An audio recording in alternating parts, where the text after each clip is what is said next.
Good evening and welcome to C2ST's program on whether genes should be patentable. My name is Bob Chris. I'm a member of the board of the Chicago Council on Science and Technology, and I'm going to be your host for the evening. The question that we're going to be discussing tonight, whether genes should be patentable, is not a new question. It's been answered over 5,000 times by the U.S. Patent Office, and the answer has been yes. So why are we here today? Well, we're here today because a case was filed in 2009, which was called the Association for Molecular Pathology versus Myriad Corporation. And that case has sort of changed the dialogue about this subject and has raised some very interesting new issues. In this case, the plaintiffs, who consist of doctors and researchers who wish to test for the cancer, the gene that's associated with breast cancer, and some patients who have tested positively for the gene which is associated with breast cancer. It's called the BRCA gene, BRCA. They brought this patent infringement case against Myriad Corporation to invalidate Myriad's patent. Myriad has a patent on the isolated gene that is associated with breast cancer.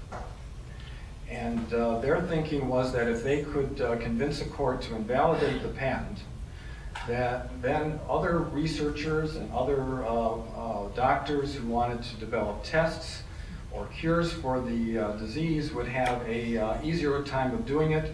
There would be more tests, there would be better tests, they would be cheaper, and there would be potentially more cures because the other inventors would not have to get permission from Myriad to do their research, or on the alternative to pay Myriad a royalty to use the patented isolated gene. And as I said, until this case, the U.S. Patent Office had answered this question about 5,000 times. Yes, they are. This type of isolated gene is patentable. But the district court, this happened in federal district court, in this case surprised everybody by saying no. The gene is not patentable. It is not of a subject matter that is patentable. It is a product of nature. It's not markedly different than a product of nature, and products of nature are not patentable. Myriad didn't like this opinion, thought it was wrong, took it to the Court of Appeals that specializes in patent appeals. There are 3 judges. I think at least 2, maybe all 3 of them are PhDs in science subjects. So it's a very smart panel. They looked at the same case, same facts, and they concluded that no, the district court was wrong. This is patentable, and they affirmed Myriad's patent, leaving the plaintiffs now to decide whether they're going to ask the U.S. Supreme Court to decide the issue. And I think that it's likely that they will ask the court to decide the issue. Whether the court actually takes the issue is up to them. They have discretion. And there also have been some groups that have been urging Congress to get involved to resolve this in a more straightforward way by changing the law. So, in short, there's a lot of controversy over this issue at this point, and the stakes are very high for all of us, because where patents are granted will very much affect the incentives that people have to do the research and development necessary to make us all healthier. And so tonight, from many different angles, we are going to be thinking about this question of whether genes should be patentable. And we all, I think, want to have the right incentives for public health. The question is, what are those right incentives? Now, this is an interdisciplinary subject. To understand it, you have to know a little science, you need to know a little economics, you need to know a little bit of law, and fortunately, we have experts in all 3 areas tonight to help us through this, and we'll be hearing from them in a few moments. Before we begin, I would just like to take a show of hands. Before we say anything here tonight, I'd like to see how many people have an opinion already that genes should not be patentable. If you just raise your hands. Right? And raise of hands of people who think that genes should be patentable. Okay? So starting out, it looks like the people who oppose gene patents are more numerous than those who support them. And at the end of the program, after you've heard all the presentations, I'm going to ask to take another poll, and we'll see if people's views have shifted at all. So let me tell you what we're going to do tonight. Our program is in a couple pieces, different sections. We're going to begin with a very short patent primer that's going to be put on by my partner Joe Mahoney, who's head of intellectual property at Mayer Brown. He's going to give you some of the very basics so that the terminology doesn't throw you as we go further in the program. After Joe speaks, Dr. Philip Iannacone is going to talk to us about the science. Dr. Iannacone, he is an MD and PhD in molecular biology, and he's the Senior Vice President and Deputy Director for Research, Basic Sciences at Children's Memorial Research. He also has written over 100 peer-reviewed articles in a variety of scientific journals. After Dr. Iannacone speaks, we're going to have a short mock argument, legal argument, as if we were in the Supreme Court. I'm going to be the judge. And my partner, Jim Ferguson, is going to be representing the plaintiffs in this case. And my partner, Joe Mahoney, is going to be representing Myriad. I have to give you a disclaimer that what you hear from me and from my colleagues tonight doesn't necessarily reflect our opinions on the subject, doesn't reflect necessarily what our firm believes or what our clients believe. It's all given in the sense of illustration, so that you can have some idea of the types of arguments that would be made in a courtroom, and you can see how the law struggles with this question currently. So after we're finished with the mock oral argument, we're going to have a panel discussion, and the panel will consist of Dr. Iannacone, Dr. Rena Conti.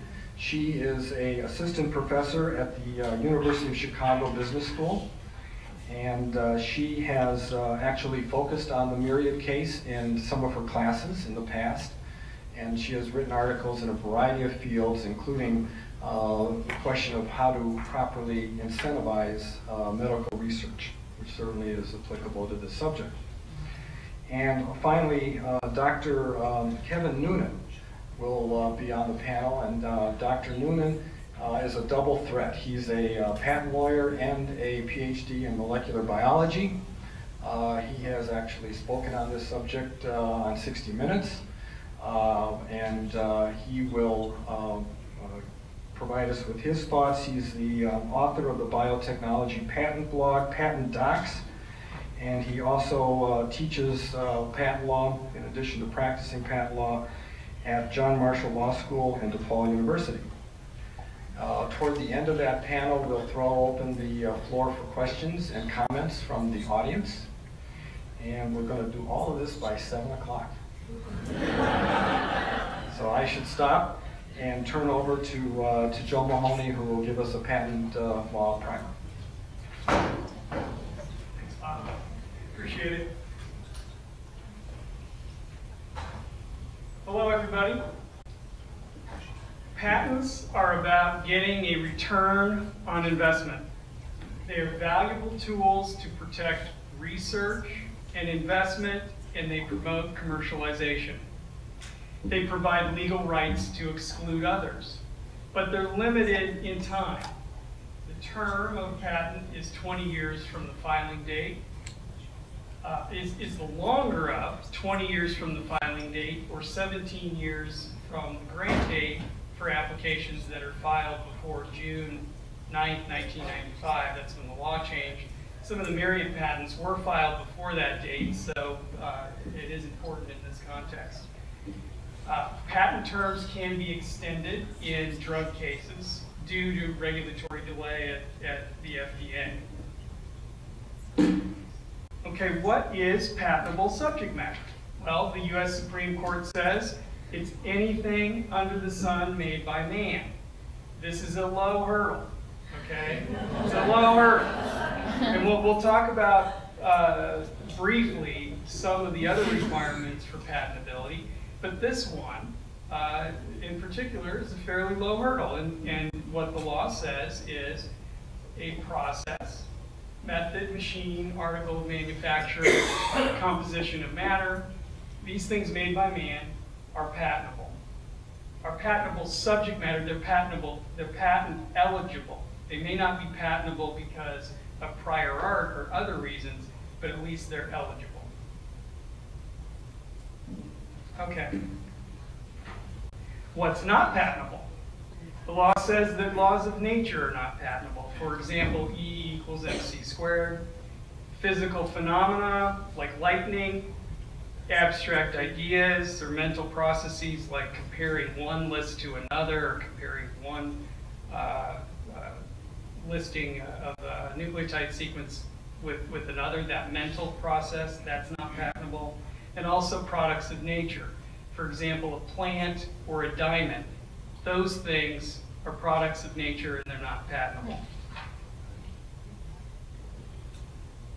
Courts have analyzed when is a product of nature markedly different from the thing occurring in nature. And that's the legal test that we're going to be talking a lot about tonight. And so for man-made compositions, the courts look at whether an invention has a distinctive name, whether it has a unique character, and whether that invention has potential for significant utility. And all of these things are hotly contested questions in the Myriad case. And as I mentioned, there are other important requirements for patentability. And these requirements were not at issue in the Myriad case, okay? And they are whether the invention is new, okay? Has somebody done it before? Is it non-obvious? Also, there's a requirement that your patent specification contain an adequate written description, and also that the specification is enabling for the full scope of your claims. Finally, the claims of a patent, and they're the numbered paragraphs that appear at the end of the patent, they define the scope of the invention. They define the scope of your property right, your right to exclude. And here are three key claims from the Myriad patents. And you can see that they're to an isolated DNA. And that's what we're going to be talking about tonight. So that's my very brief discussion about patent law, and we'll keep this program moving on. Thanks.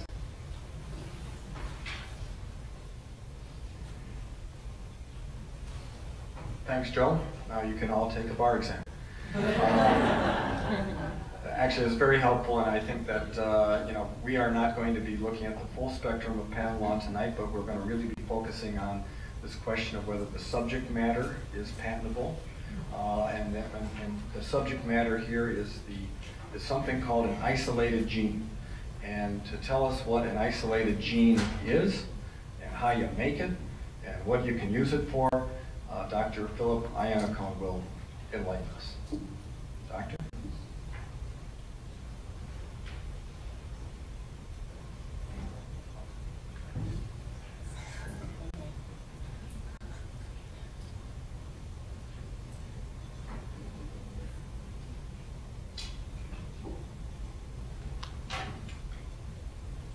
I had a friend once who said, power corrupts, PowerPoint corrupts absolutely.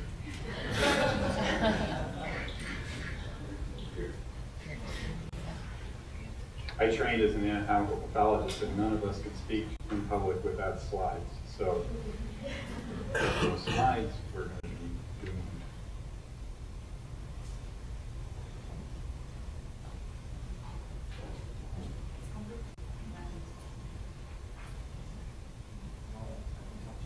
The computer has died.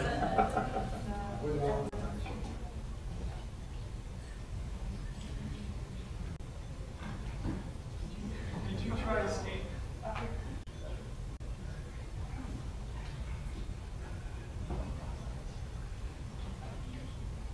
Well, the evening is going to be shorter than we thought. If you just close on the side, Oh, okay.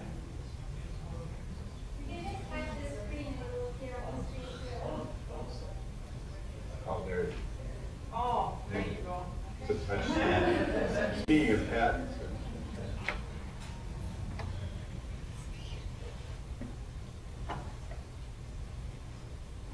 Excellent. So, beautiful, fantastic. Thank you very This would much. be a hard subject to understand without pictures. Well, so that said, I'll start with an unedited picture of one of the workspaces in my office. We're going to be talking a little bit about the ABCs, which are the A, T, C's, and G's of DNA. This is my scientific hero, Stephen Hawking, at a recent talk in Argonne, and I wanted to point out the fact that this James Watson is the only scientist I'm aware of, actual scientist, that has a bobblehead doll. and here he is holding the structure that he and Francis Crick famously discovered. Also, cracking the code, we'll talk about that in a few minutes. So I wanted to talk about some key moments in DNA, in the development of DNA technology, and in what we understand about genes and genetics, and it's sort of like key moments in evolution. A Gary Larson cartoon showing a fish trying to play baseball with a baseball on land. He evolved his legs to do that. But key moments in DNA actually started, I guess, in the mid-19th century. As we all know, Mendel, studying peas, described a series of laws that effectively said that there were unique factors that were responsible for inherited characteristics, and that those factors assorted themselves independently. In the early 20th century, the concept of gene was developed, and famously Theodore Boveri was responsible for showing us that these factors that Mendel had described were in fact associated with chromosomes. Then there was a great debate over the chemical nature of what the gene was, even if it was associated with chromosomes, because chromosomes in the nucleus have proteins, nucleoproteins, as well as nucleic acids, such as DNA. So it fell to Avery, McCarty, and McLeod to show that DNA was in fact responsible for the transmission of heritable traits. And what is probably one of the most famous experiments of the 20th century, they took advantage of characteristics that were easily seen in the bacteria that causes pneumonia, and demonstrated that by isolating nucleic acids, or DNA specifically, they could transmit that characteristic in the strains that did not have this visible characteristic. And then, of course, the structure of DNA was solved. That immediately indicated that DNA was capable of carrying information, and that it could be an element of heredity because it could be passed down. We'll talk a bit about that. But the information itself was not understood, and so an important advance came when base pairing code was cracked. And then eventually that led to the development of what was known at the time as the central dogma, which is that DNA is responsible for making RNA, and RNA is responsible for making proteins, and proteins in our cells are what make the cells work and make them what they are. Then endonucleases were discovered, and we realized that we could chop the DNA up into little bits. Reverse transcriptase was discovered, and then the central dogma was revisited and, in fact, crushed in many ways. And we'll talk in a few minutes about that. And then finally, the Genome Project, which in many ways represents the GPS of human genetics. You'll see celestial navigation as a very complicated mathematical reductionist formula involving weird instrumentation and almost magical ways of figuring out where you are. Disappeared almost in a puff of smoke when you could walk around carrying a handheld GPS to tell you exactly where you are at true resolution. But to go back a little bit, this is Avery in his lab about the time that McCarty joined it. I highly recommend this book for those that are interested in how science is actually done. It's a remarkable series of experiments extending over a decade. Once the DNA structure was discovered, it was so elegant it rapidly became iconic. It's even the subject of many, many forms of art.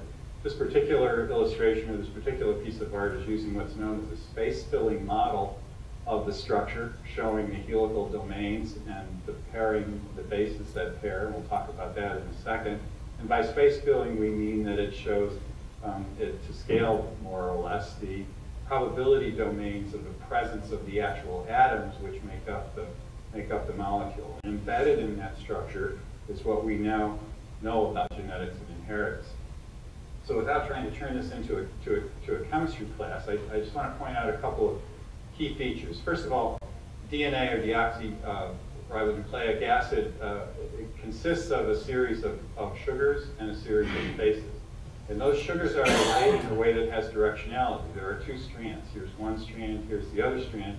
And you can see that they're not exactly equivalent. They're anti-parallel. They have a symmetry issue. So here we have a hydroxyl group on this end, and we see the phosphate bond that connects two sugars to each other is in this position.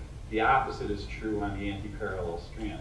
The other thing that we can see here is that there's an absolute pairing between pairs of bases, C's with G's and A's with T's. Looking at it in a slightly different way, we can see the double helical structure itself, these little squares representing the sugars, these little elements representing the bases. A nucleotide is a sugar plus a base, and it's a repeated element throughout the structure. And here we have it with actual bond angles, so this is a representation of what the structure looks like in space. And the point I want to make here is that the orientation of the bonds present the bases to each other in such a way that they can actually stick to each other. So these strands are stuck to each other, but in a unique fashion. C can only stick to the G, T can only stick to the A. Therefore, it has the capability of carrying information. Importantly, it can melt.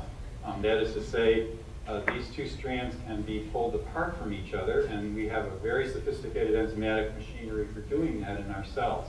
And as the strands pull apart, other parts of the machinery will create a new DNA strand, again, by base pairing. So faithfully placing the same sequence in the opposite orientation into the new strand as existed in the old strand.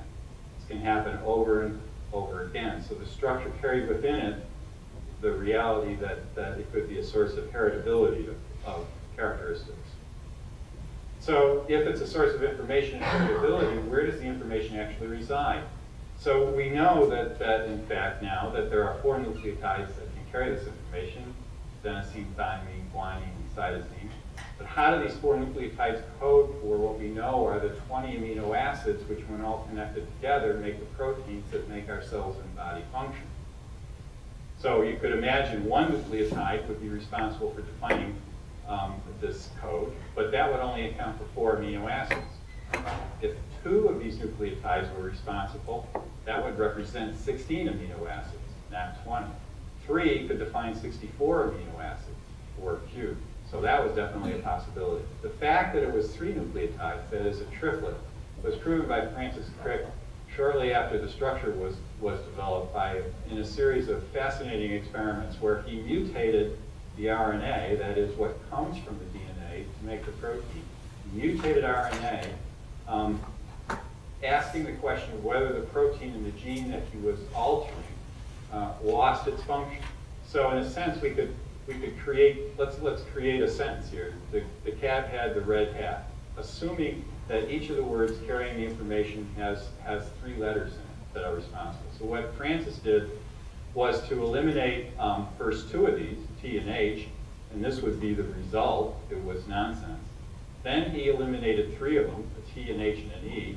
Now we had something we could actually read. It was functional. But if he did it 4 times, the T, the H, the E, and C are gone. Now we have A, T, H, and it's nonsense once again. This is called a reading frame. And what this experiment proved was that 3 of those letters, 3 of the bases, were required to create the information that was embedded in the correct reading frame. Because if you eliminated 3 of them, you got the reading frame back again. Knowing that there was a triplet code, that is, that 3 base pairs were responsible for carrying the information for any given amino acid, did not tell us what amino acids were coded for by any given 3 letters. That work fell to Marshall Nirenberg and his colleagues in the late 1950s and 1960s in a very elegant brute force series of experiments. They created fake synthetic RNAs in which all the various combinations were represented, and then asked the question, what protein actually got made of it? So they could actually use radioactivity and other methodologies to determine what protein amino acid structures actually came out of RNAs that were created out of sets of these letters. The net result of all of that work is sort of encapsulated here in a very famous table from Trends in Genetics, Cracking the Code. Represents the nucleotides in the first position, the second position, and the third position, and each one of them winds up equaling a given amino acid. All of these amino acids together, when they're linked up properly, create the proteins that are in our cells and make our body function. Immediately, there's a couple of things that are important that you can see from this. First of all, to a certain extent, the code is redundant. In other words, you can have any one of the nucleotides in the third position is going to code for the amino acid valine. And that's true of most of the amino acids. The one that it's not true for, the one that's unique, is methionine. And one of the interesting aspects of this is that this represents a signal that actually starts the translation of this code into an actual protein in the machinery of the cell. You'll also notice that in addition to a start sequence of methionine, there are several stop sequences. So basically, we have embedded in this code all that we need to actually create a protein. Now, the DNA itself, here's the picture that I showed you before, the double strand, the base pairs binding to each other on a molecular scale. That is actually organized into a coiled structure which wraps around a series of proteins to create beads known as nucleosomes, or beads on a string. Those are further coiled into larger structures with more associated proteins, and eventually all wound up in a chromosome. It really is quite remarkable when you think about this, because what we're talking about in the human genome is 3 billion of these nucleotide pairs. These 3 billion nucleotide pairs are arrayed across 2 meters of DNA. So 2 meters of DNA in a structure that is probably 10 to the minus 5th meter to 10 to the minus 6th meters in diameter. So 100,000-fold, million-fold compression of this molecule into the space that it actually occupies. The central dogma, the DNA, this double helix, can be melted apart by enzymatic machinery and will create another molecule called RNA. And the RNA then leaves the nucleus. This is a representation of RNA. We'll talk about that in a second. And that RNA then actually can go on to code for the specific proteins, in this case actin and myosin in a muscle cell. But it's really important for us to remember a couple things. First of all, it's now known that there are very important RNAs which do not code for proteins. This is actually a discovery that one of my colleagues, the scientist, Jinko Coates at CMRC, made about 10 years ago, that they don't code for proteins, but they're critically important in regulating other genes in development. And also, it's important to realize that this paradigm, DNA to RNA to protein, breaks down with the enzyme reverse transcriptase. What reverse transcriptase does, an enzyme that was discovered in viruses, is it will use RNA as a template to create DNA. And that's important for what we know about, or what we're going to talk about with in terms of cDNA. Now RNA, the molecule that carries the code from the nucleus, carries the code from the DNA to the ribosomes in the cytoplasm, the machinery that actually makes the protein, that actually makes the cells what they're supposed to be. That RNA molecule is very much like DNA, but it has ribose as a sugar instead of deoxyribose, and it uses uracil and not thymine as a base pair. It also is represented as what's called a pre-RNA. The entire length of the gene is represented as an RNA molecule, but not all of the sequences in that gene are actually going to be responsible for making the protein. It carries sequences that are spliced out, that are removed, and that's called processing the RNA, and it creates what's known as a message, or messenger RNA, or mRNA. That messenger RNA moves out of the nucleus, connects to ribosomes in the cytoplasm, and then uses different forms of RNA to move amino acids in one by one to create a chain of amino acids which becomes the protein. The RNA, but some RNA stays in the nucleus and regulates other genes, critically important. Mostly single-stranded, but many conformational shapes are available. So what do we mean by a gene in nature? So it's important to understand that the definition of a gene in nature, beginning with Mendel and the P's, calling it a factor, through Boveri to today, changes in time. And it's already changing even in the little short span that we're talking about from the myriad pattern. It's a hereditary entity to produce a protein until a few years ago to produce a protein. Now it's clear that it's to produce a protein or a functional RNA. And it comprises linear DNA sequence that directs transcription. It has a promoter to control the transcription, a molecular switch that turns the gene on or off. It has enhancer sequences which regulate the transcription, where and when the gene is actually active, and associated proteins. So if we took our 2 meters of coiled DNA and stretched it all the way out, it could be a gene could be represented in this way. Here is our linear sequence of A, T, C's, and G's, represented by the line. Then part of that sequence is a switch mechanism called the promoter.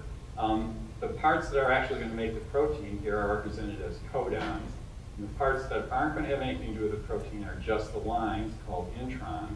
And in the introns are these other regulatory sequences referred to as enhancers, which control where and when the gene is actually expressed.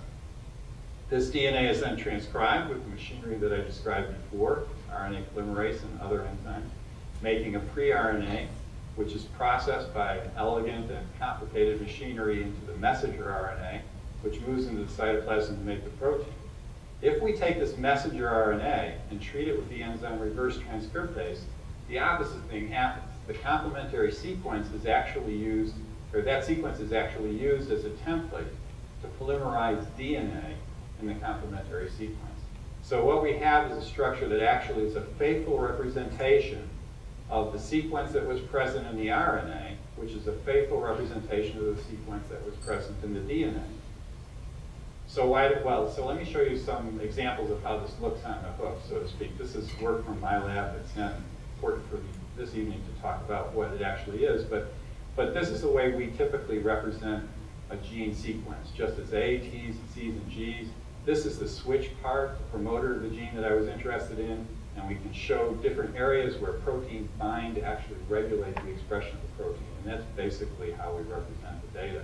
Sometimes it's represented in cartoon form like this. This is the same area that I showed you on the previous slide that shows you where the transcription of the RNA actually starts in the gene, and it shows you where the mRNA codes for the beginning of the formation of the protein in the cytoplasm, and it shows you the position of several of the important regulatory sequences which bind other proteins to control where and when the gene is actually expressed. One other aspect of this that's important to mention at this point is that there's a whole other level of information that exists within the genome. And these are so-called chemical marks. I've represented them here as little asterisks that are present in the base nucleotide sequence region, and also on the proteins called histones that represent the wrapped portion of the DNA in the nucleus. These little marks represent the epigenome. It's called the epigenome because it's not part of the A, T, C's, and G's, but it is heritable, and it changes the expression of a gene. So it's information that can be passed from generation to generation, and it has a very important role in the regulation of gene expression and enhancer, I should say. So how does gene isolation actually occur? How do we go into a human being and wind up knowing what his or her genes are or actually have them? There's a long and rich history of this. It's most easily represented or discussed as an association study or as a linkage study.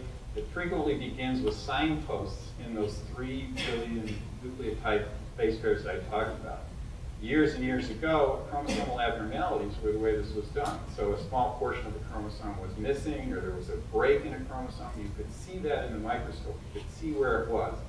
If you had a family of individuals or a group of individuals who all had a disease you thought was associated with the gene, and they shared that chromosomal abnormality, that chromosomal abnormality then immediately became a signpost to where the gene that's responsible was. This can be done with gene fragments, with mRNAs, and also what are known as microsatellite sequences. And these are sequences that are unique, but shared in a family. They're inherited. So they represent very fine signposts along that stretch of 3 billion nucleotides. And in fact, this is the way that BRCA was first identified. BRCA, the breast cancer gene, was actually identified and mapped by Mary Claire King years before the Skolnick paper that led to the Myriad patent was actually published. And she used microsatellite sequences in large families that had heritable breast cancer to identify where in the genome the gene actually existed. Modern approaches now are done with the known human sequence as a starting point. Genome-wide association studies, or GWAS in the trade, using SNPs in the trade, or single nucleotide polymorphisms that I'll describe momentarily in a little more detail. These represent very frequent signposts along that 3 billion nucleotide chain that can be used to identify an association between a particular part of the genome and the disease. cDNAs are mRNAs, start as an mRNA removed from the cell. They're mixed with, or reacted with reverse transcriptase to create a DNA with a complementary sequenced RNA. So now we start with the RNA, the gene is expressed in the cell. We turn it into a small piece of DNA. Why do we do that? It can be used to express the gene, that is, it can make a protein. It lacks the associated proteins, enhancer sequences, and a promoter. There are no intronic sequences because the mRNA that we started with was already spliced. What are its advantages? It's small, it's transportable. I knew a scientist once who tried to get a cDNA reagent from a colleague of hers. He refused to let her have it, but told her that he wasn't going to let her have it in a letter. She isolated the DNA from the envelope of the letter, made her own cDNA, and they're very easily manipulated. They can create important libraries. They can tell you all the genes that are expressed at any time and place if you isolate them correctly. They can be used to express the gene. That is, they can make the gene product. You can make the protein in cells or in animals. So here again, examples from my laboratory. This is a fluorescent protein that we were using as a tag. The cDNA for it was put into the cell. The cell then made the fluorescent protein, which glowed. You can make animals that do the same thing. These libraries can be used to interrogate thousands of genes simultaneously. Here, each spot represents one cDNA, unique from all the other cDNAs, and it can be used to study how expression occurs across thousands and thousands of genes simultaneously. They can be used to create what are called probes. That is, because it's a complementary sequence, the thing you're interested in will bind to it. So if the cDNA is labeled in some way, say with radioactivity, it'll stick to what you're interested in the gel at the appropriate place. So it can be used to identify specific gene products of transcription, which turn out to be very, very important. A subset of cDNAs include what are called ESTs, or express sequence tags. So these are very small snippets of RNA from all the genes that are expressed in a cell. They wind up being critically important in what's called the annotation of the human genome. So remember, the Genome Project gave us these 3 billion nucleotide pairs. But remember from the little sentence I gave you, the cat and the red hat, that doesn't necessarily tell you where the genes are or even what is a gene. You need the ESTs are a very critical way of figuring that out. They can be easily, cDNAs or other DNAs can be easily manipulated because of the discovery of restriction endonucleases. These are proteins, molecular scissors if you will, that react with very specific sequences in the DNA and create cuts in various ways. That cut chunk of DNA, that small piece of DNA, can be put in what's called a plasmid, which is, this is my lame attempt at creating a bacterial cell. And inside the bacterial cell is a bacterial chromosomal DNA. And these little round circular things, which are called plasmids, they are naked DNA, no proteins associated with it. They're double-stranded, like the double helix of the Watson-Crick structure. They carry selection genes that allow you to pick out the bacterium that actually has the DNA that you put in that you're interested in, and they all replicate the bacterial DNA. So as you grow the bacteria, you can replicate all these plasmids. Now, if you had a way to put your DNA into the plasmid, your DNA would replicate with it. And in fact, we have a little scotch tape, molecular scotch tape called DNA ligase. So you use your scissors to cut open the plasmid, your scotch tape to stick in your cDNA, you grow the bacteria, and you wind up with many, many copies of the DNA cloned and useful for whatever purpose. Now, suppose you don't want a small piece of DNA. Suppose you want a very large piece of DNA. And suppose you want it manipulated and handled in that big coiled structure that I showed you before. There's a way to do that too. You can create an artificial chromosome. In this case, I'm illustrating a yeast artificial chromosome, or rather what I'm showing you is a bottle of beer that was created from a yeast artificial chromosome that was made at my lab. This is not a sanctioned activity. It's just to point out that the yeast that carry and propagate these large pieces of DNA are functional yeast, and they do the things that most people are interested in seeing yeast do. Okay, so in conclusion about cDNA and natural genes and isolated genes, all analogies are imperfect, but if the world of genomics were the automotive world, a cDNA might actually be considered like the iconic trash car of my generation, the Yugo. If you put a little gas in this car, it might get you where you're going. When it gets there, it might stop. This is a gene in nature. This gene will go from 0 to 60 in a nanosecond. It'll turn hairpin corners at 150 miles an hour. It'll stop on the proverbial dime. It has all the bells and whistles that are necessary to make the gene do what it's supposed to do. But what about BRCA1 and 2? So the breast cancer gene is probably mutated in the general population and probably around 2% of people. It's a very difficult number to come to grips with, but that's the best estimate we have. Of breast cancers in the general population, 5 to 10% of them probably have BRCA mutations. The consequences of a BRCA mutation is profound, as we all know. The lifetime risk of breast cancer is greatly increased, and the age of the tumor is lowered, which makes it much more dangerous. Up to 60% of women carrying this mutation will have breast cancer. It's associated with other cancers, famously ovarian cancer, but as I'll tell you in a moment, its main function now is thought to be in DNA repair. There's no reason to believe a priori that that wouldn't happen in any tissue, so why aren't other cancers associated with this as well? It turns out there are other cancers associated with it, including prostate cancer. BRCA1 does not operate by itself, either in normal physiology or in the formation of cancer. Many other genes are involved in breast cancer working with BRCA, and we probably don't have time to go into this, but that leads to many important therapeutic ideas. The current one being this PRP therapy is a way of actually further inhibiting DNA repair so that a damaged cell that has a mutation because of BRCA now can't survive. It actually dies.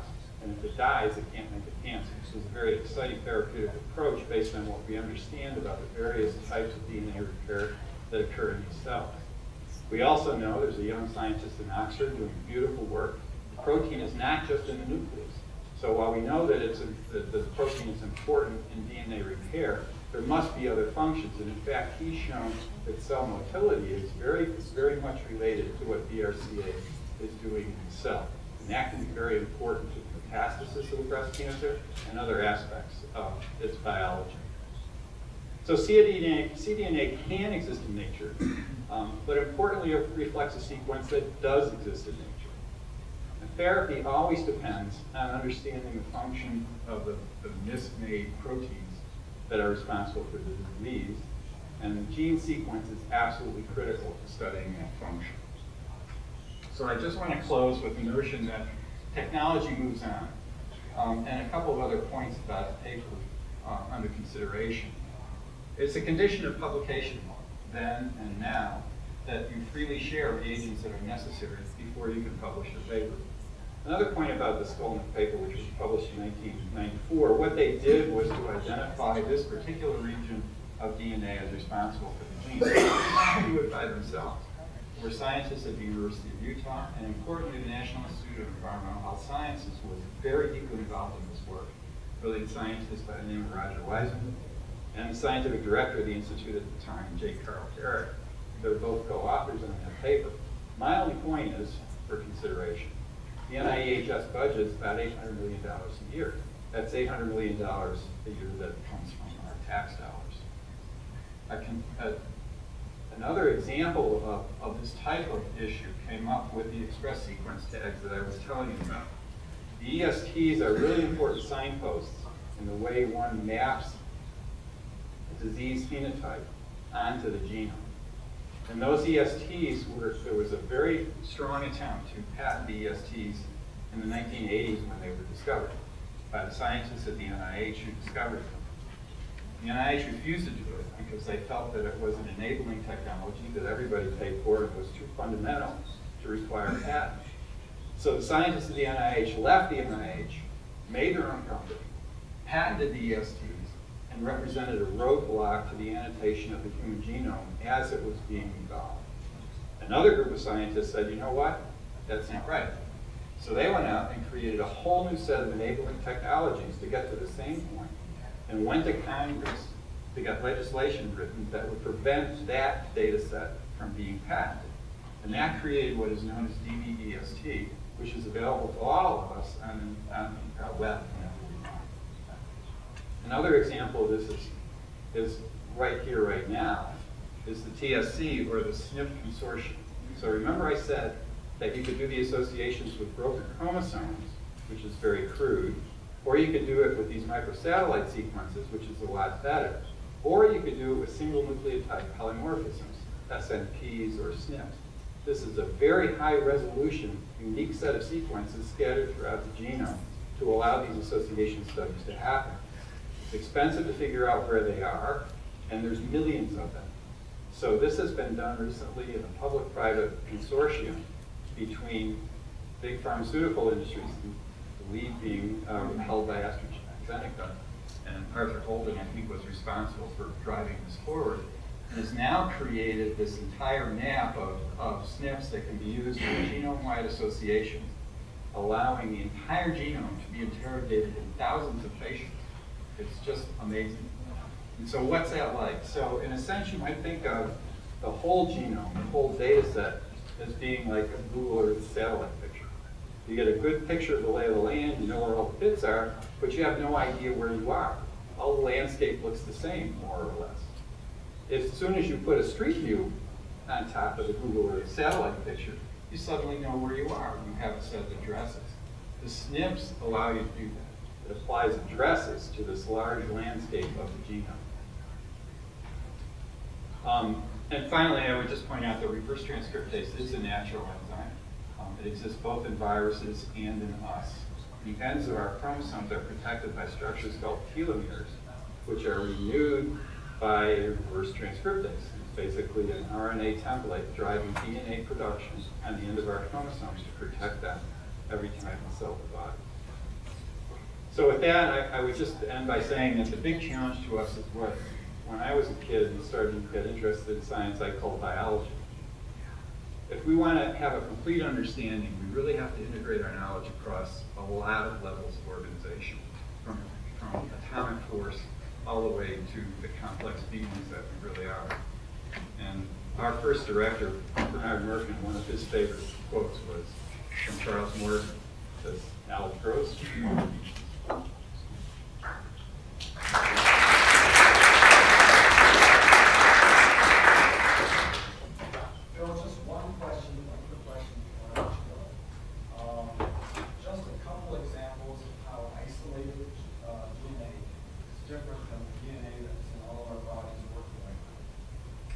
So it depends on what level you ask the question.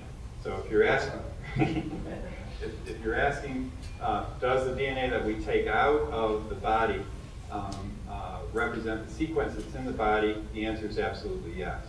If you take large pieces of DNA as chromosomes out of, or as intact portions of chromosomes and carry them in artificial chromosomes, they're essentially identical to what's in the body.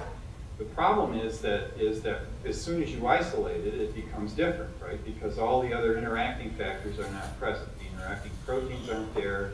Genes that make other proteins that regulate the gene you're interested in aren't there. So it becomes different in that sense. The cDNA itself is also different from the gene in that it's a complementary sequence. So it comes off of the mRNA, which is present in nature and present in the cell. But now you've turned it back into DNA in a way that, with the exception of the telomerase in the virus, doesn't normally occur in the cell. It does normally occur, but maybe not for the gene you're interested in. The other aspect that's different about the cDNAs for BRCA1 is that it wasn't just one molecule. It was actually a very complicated and involved process in which small pieces of RNA were put together from various sources, and one by one, the detectives figured out which ones actually were connected to which ones, and they actually used this pasted together cDNA to deduce what the structure of the gene of interest was.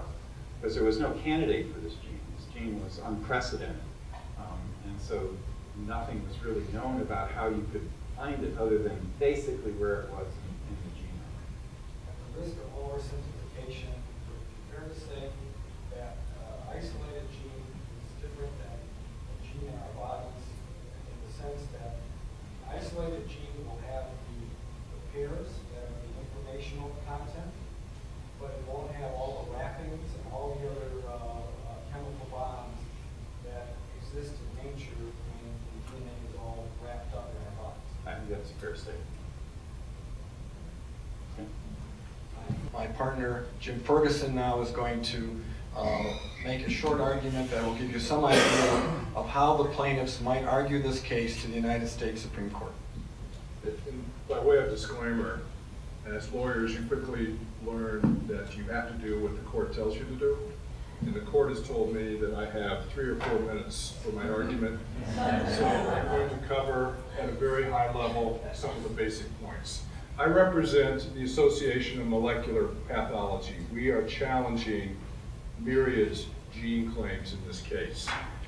And there are really 2 basic issues that arise from this case. One is a technical issue, technical legal issue, and the other is a broader policy issue. The first issue, the technical issue, is whether under the applicable legal test, the isolated genes, the isolated DNA that's claimed in Myriad's patent constitutes what we call patent-eligible subject matter. And we learned earlier that this question, the Supreme Court has told us, reaches anything under the sun made by man. And my colleague earlier said this is a low hurdle, and that may be true, but it's a hurdle that's not met by the patent claims in this case. The operative phrase is made by man. And let me first say that it's a little dated in its gender specificity, but the key language, the operative language, is made by human intervention.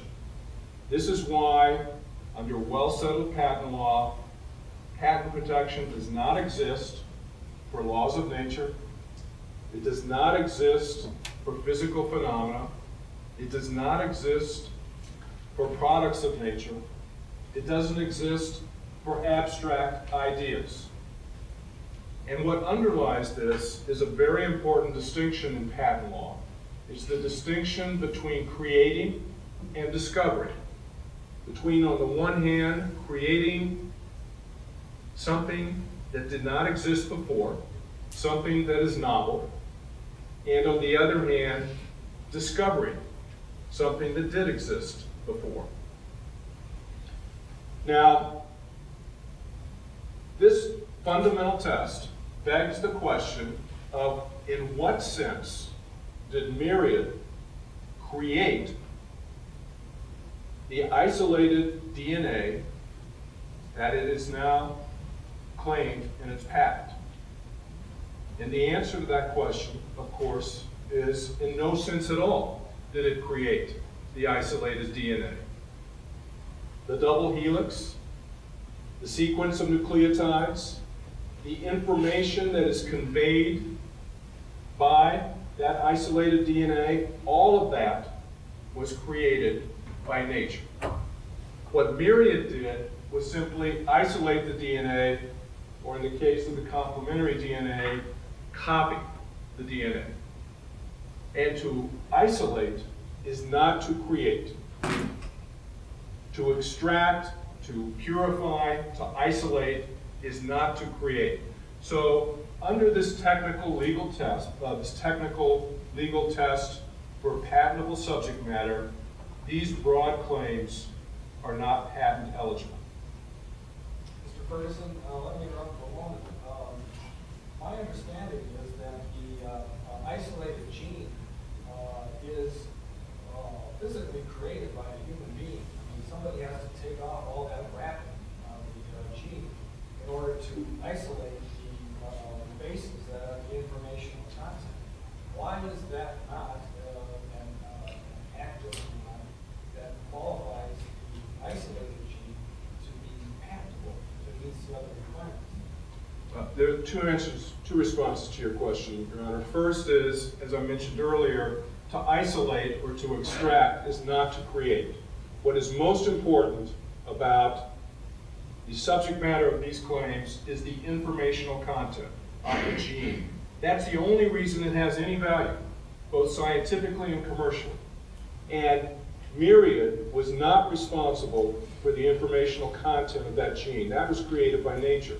So my first answer to your question is that there is no creative act in isolating the gene.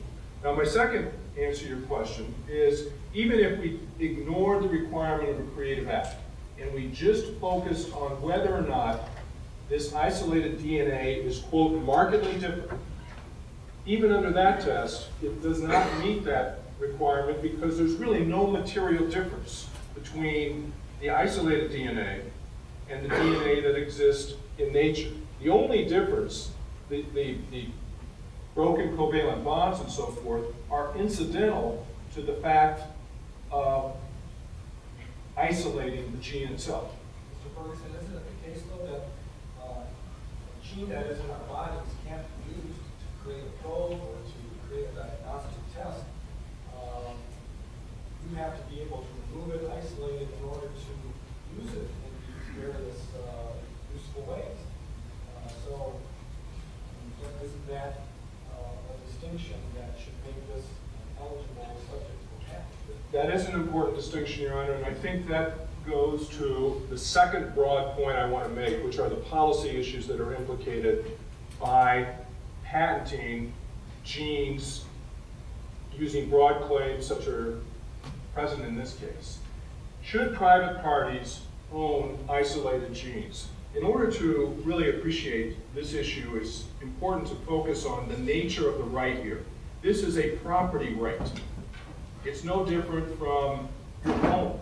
If you have a patent, you own what is claimed in that patent, and that means you have the legal right to exclude. Now, my colleague earlier said it's only 20 years. You only have that right for 20 years, but in molecular biology, 20 years is a geologic time period.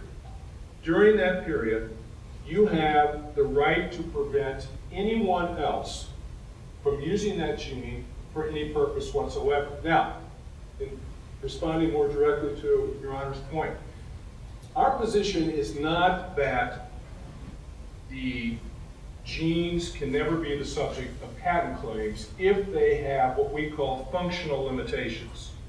But in this case, there is no functional limitation. By functional limitation, I mean that a gene that is given a specific application or purpose, for example, a diagnostic test or a therapy. In this case, Myriad has claimed the entire isolated gene. And as a result, Myriad has the power to exclude others from using that gene. In looking at this question, and this is the final point I want to make here, it's important not just to look at what Myriad has done in this case, but what any private party could do if it had the right to control all uses of the gene. Because what we're talking about really is basic research. And basic research, which is the foundation of all biomedical progress, to put that in the hands of a private party is counter to public policy.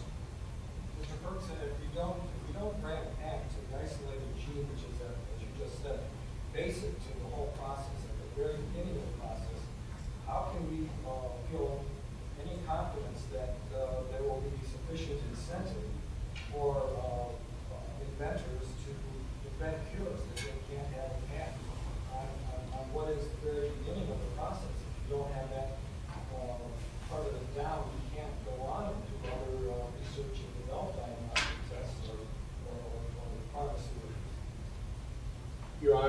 my response is that precisely because it is at the beginning of the process, we do not need these kinds of commercial incentives.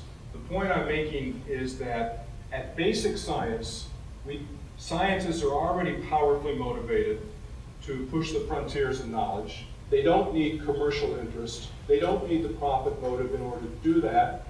And what's more, we also have available public funding. So while the property interest may become important in research and development and commercializing specific narrow applications of the gene, at the basic research level, we do not need those types of incentives. And I think the Human Genome Project proves the point. So I would respectfully disagree with Your Honor to the extent that you're saying that we need property rights and the profit motive in order to develop basic research in the United States. Thank you very much.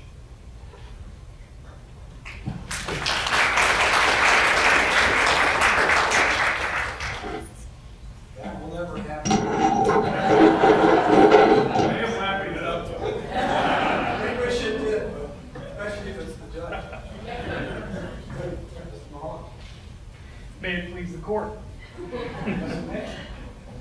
The only issue before the court is whether the claimed isolated DNAs and cDNAs are patent-eligible compositions of matter.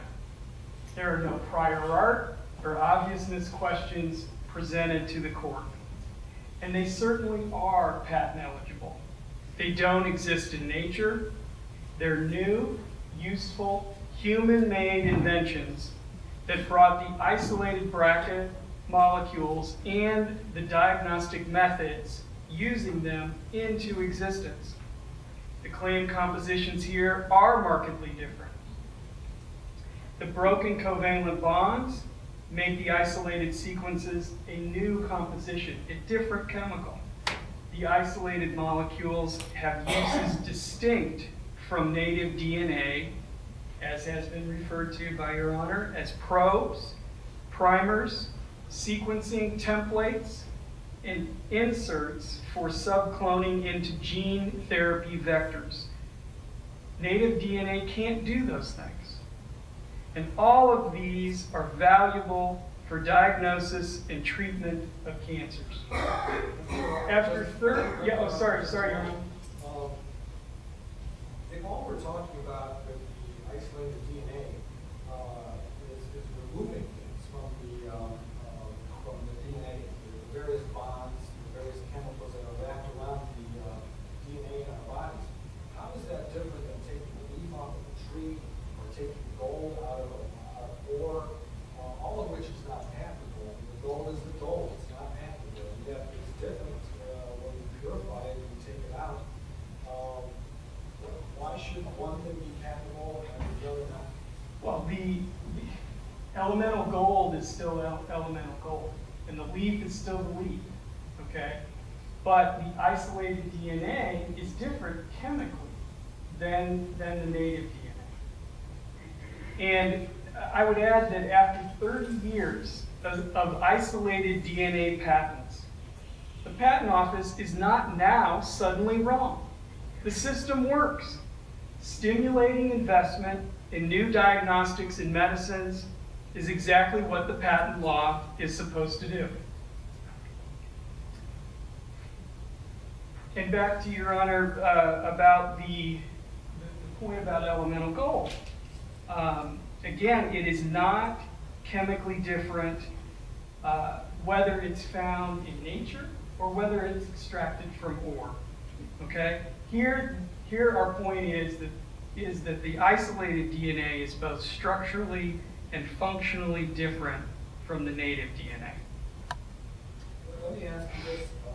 Is it your position that if a patent is granted or recognized on the BRCA gene, and it turns out that the BRCA gene is associated with prostate cancer, that anybody who's studying prostate cancer or looking for a cure for prostate cancer is going to be blocked by this patent and will have to pay a royalty and get permission from your client to do work on prostate cancer?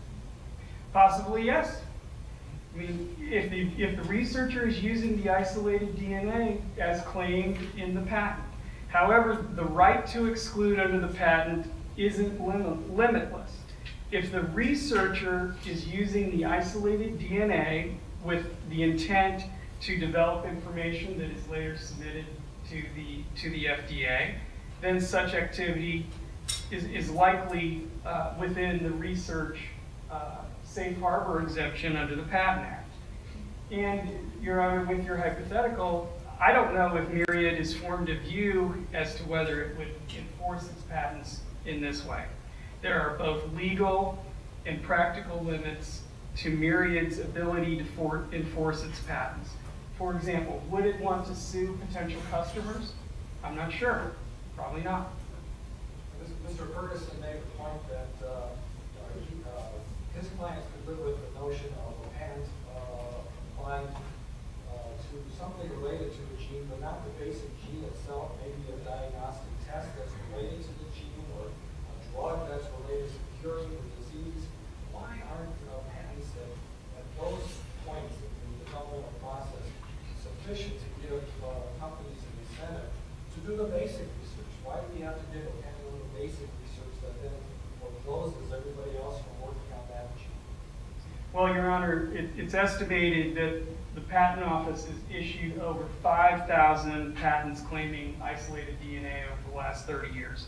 So your proposal would be moving the goalposts in the middle of the game that's been played with a clear set of rules for 30 years. There are settled expectations. And Your Honor, your question assumes that if the foundational isolated DNA isn't protected by patent, then diagnostics and drugs based on such DNA would still be commercialized. But Myriad highly doubts that that's the case. It would create too much business risk, and you wouldn't see research turned into therapies. The bottom line here, Your Honor, is that any change must come from Congress, not the courts. Thank you.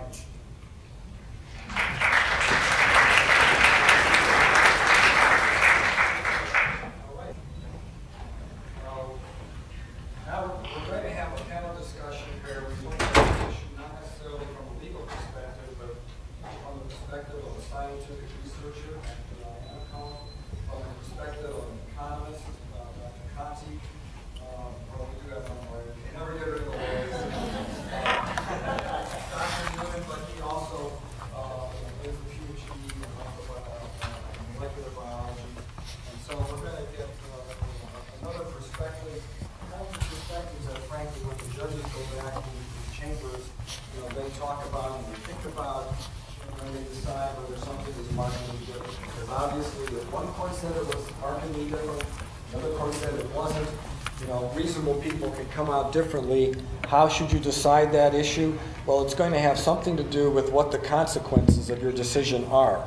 And so what a judge will do, what a lawyer will do, is think about how will these different definitions affect the world, and in order to understand that, you need to turn to people like we have on the panel. So I thought maybe we would begin with Rena. Great. Hello. So I have a handful of slides. So I'm an economist at the University of Chicago, and I study the value of new biomedical technologies. So I want to impart two pieces of economic wisdom regarding the value of new medical technologies. The first is that the willingness of the private sector, what I mean by that are companies and inventors, to invest in the science and economic resources to develop new biomedical technologies, including things that are based on gene patents, are related to the potential long-term benefits to them relative to the cost of developing the research and development. The rewards typically from a pharmaceutical company's point of view or a private company's point of view have to do with the revenue stream that they're going to get in the future. And the cost can be quite substantial. A colleague of mine at Duke estimates that the cost of developing a new biomedical technology that's based in the genome for cancer entails approximately $1 to $2 billion. A rule of thumb is typically that drugs must show a potential of at least $500 million in peak annual sales in order to justify the sunk costs of developing this new technology over time. And typically when companies are making these decisions, they're not making the decision about whether or not to invest their money in one technology or go home, shut the plant down. Instead, what they're really doing is making a decision between investing in one technology over another technology or multiple technologies. Secondly, we know from an economic perspective that temporary patent rights to inventors are critical to private companies and inventors' assessment of what the potential long-term rewards are. And the reason is because the monopoly, or the temporary monopoly that the patent rights provide, essentially allow a company to set a price very high, higher than would be normally charged if there was free entry into the market. But also they can set the quantity of the drug or quantity of the technology out in the marketplace. They have ultimate authority in determining what the price is and how much is going to be available. Okay? So in other words, it's better to be the monopolist here than face a lot of entry into the marketplace. There are a number of different types of gene-based biotechnologies that are available now in the marketplace, and we anticipate these will be the same types of technologies that will exist in the near future. They include gene-based diagnostics, but also microarrays that are typically SNP-based. A number of clinical algorithms that really what they do is they take the results of a diagnostic test and translate that into recommended therapy for a given patient, and ultimately drugs and diagnostics. In the scheme of technology that's available now, there are only a handful of drugs and vaccines that are truly gene-based, although really the leading edge here are new biological treatments for cancer. There are a number of clinical algorithms that are available for the treatment of schizophrenia, for depression, and for other highly prevalent conditions in the US. And there are a number of different gene-based diagnostics and microarrays, although I would argue that the Myriad example is one of the best known, but also one of the best used technologies out there. There are not that many other diagnostics that are household names that that a doctor would typically use. Okay. I can't help, I love Monty Pythons, I couldn't analogy, but essentially from a private company's point of view, not all patents are created equal, okay? Some patents are better to hold than others. Typically what people would consider is that it's much better to have a patent that's kind of more like a fort with a moat around it, maybe some alligators, than a wall that you can just easily jump over, okay? And not only is it important what's in the patent, but it's also important what you patent around, what the intellectual property is that you don't actually name in the patent, but are the trade secrets about how you actually make the technology that help you not only maintain the integrity of the product as you're producing it, but also give you an edge, if you will, on making the technology, on iterations of the technology, the iPhone, iPhone 2, 3, 4, etc. Okay.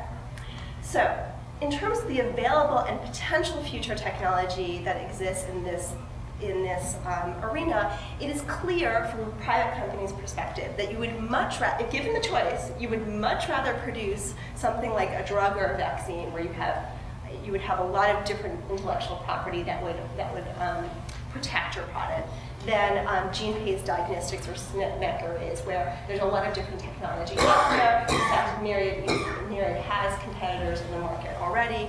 They're attempting to kind of leap over that wall, if you will. Okay. So again, private companies would rather develop technologies with deep intellectual property protection, such as vaccines and drugs, rather than diagnostics and other things that are kind of low-hanging fruit, if you will. Okay. As my colleagues mentioned, private companies are the minority of people who are companies that are investing in this marketplace at this point in time. Public science drives gene-based discovery. So we just did I asked my students to examine the gene patents that were available that had been granted by the US Patent Office.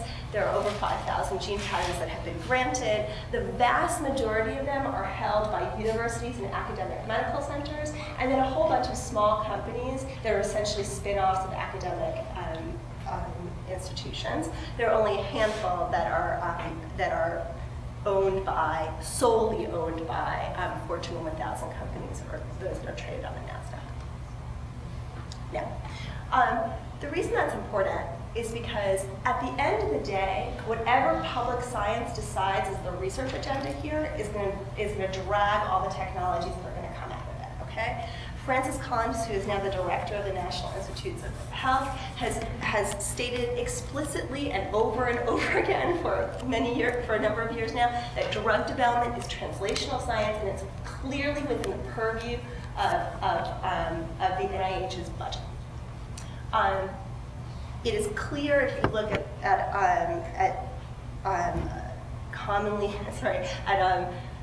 very important peer-reviewed literature, that it's metabolic-based discovery, it's pharmacogenomics, and it's also pharmacoepigenetics that appears to be where science is headed in this area, and that's both what public science is investing in, but also what drug companies are beginning to investigate whether or not there is some leads for drugs and vaccines. And then I just want to also mention that in a series of articles, Francis Collins has suggested that the he actually uses the term economic value in his publications, that high economic and clinical value advances are not gene-based steps or gene-based single genes, but rather it's the application of single genes to important clinical problems. And they include personalizing decisions related to breast cancer, genomics allowing better prescribing of existing therapies, genetically targeted therapeutic development, and ultimately the development of more tools that can be used to diagnose individuals and also ultimately identify potential drug targets. Okay, given that, if you are a private company engaged in research in this area, you want to be looking for areas to synergize with what the public sector is investing in. Consequently, I believe, that the future is going to require university and firm participation or partnerships at later stages of R&D, with the public sector still doing the vast majority of primary discovery in this area. This is going to reduce the costs from a private company's perspective, which means the risk and also the uncertainty for private companies to start to develop drugs and diagnostics that really have some value. And what I mean by that is, again, they can be priced high and control the quantity in the marketplace. And ultimately, the rewards are going to include revenue, but also clinical benefits, because again, this is the purview of partnership between public and private investment. These rewards are going to favor diagnostics, but also really drug technology and vaccines. And it's also going to favor intermediate tools for gene identification, complex gene-gene environment interactions, again, to try to control, again, high prices, but also high volume. Therefore, sadly, my implications are that, in some sense, this debate is a little bit past its prime from an economic point of view, because really, single gene patents are likely to become less and less important over time from a company's perspective as the kind of bigger fruit, if you will, which are really diagnostics, are really drugs and vaccines that have much higher patent protection around them, become more and more close to common. Again, deeper and stronger intellectual property positions are already considered to be the holy grail of pharmaceutical companies, even as they move into the space, notably again in cancer and mental health. And finally, public investments are going to likely decrease the costs and increase the benefits of this type of embodied knowledge that is either going to be drugs, vaccines, and instruments. Thank you. Nice. Dr. Miller? Oh, I'm next? Okay, sure.